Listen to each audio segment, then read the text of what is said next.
उसको मैंने किस तरह अपने कॉपी पे नोट डाउन करके और कुछ कुछ केसेस में सॉल्यूशन उसका निकाला था।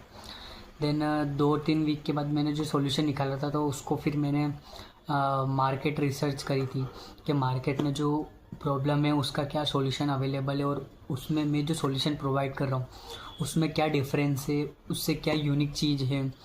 तो ऐसे मैंने पूरे अपने ऑनलाइन गूगल के माध्यम से या चैट जीपीटी जो कि बहुत ज़्यादा यूज़ हो रहा है, तो वो सारी चीज़ें उससे बहुत आसान हो गई थी मेरे लिए रिसर्च करना। तो मैं ऐसे सारी चीज़ें रिसर्च करी और मेरे जो कॉम्पिटिटर थे तो उसमें वो कॉम्पिटिटर मेरे क्या चीज़ प्रोवाइड कर रहे थे और उनका जो सॉल्यूशन था उससे मेरा सॉल्यूशन में क्या अलग था, क्या यूनिक चीज़ थी, क्या यूएसपी थी मेरे सॉल्यूशन की।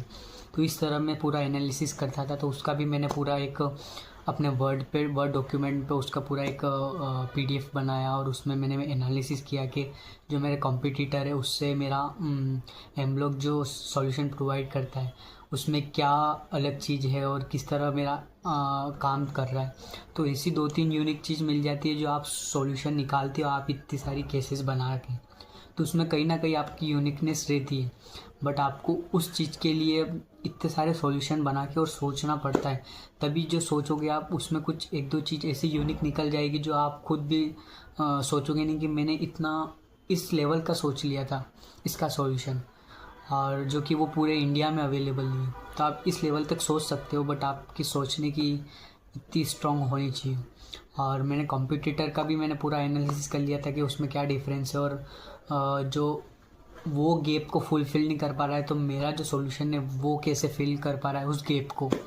तो ये सारी चीज़ें मैंने करी थी उस सॉल्यूशन के बाद, जो कि आपको भी अप्लाई करनी चाहिए अपने सॉल्यूशन या प्रॉब्लम मिलने के बाद। एक मार्केट रिसर्च करके देखना चाहिए कि आपका सॉल्यूशन क्या सॉल्यूशन प्रोवाइड कर रहा है, क्या अलग है इंडिया में इतने सारे सॉल्यूशन है उससे। मिलते हैं अपन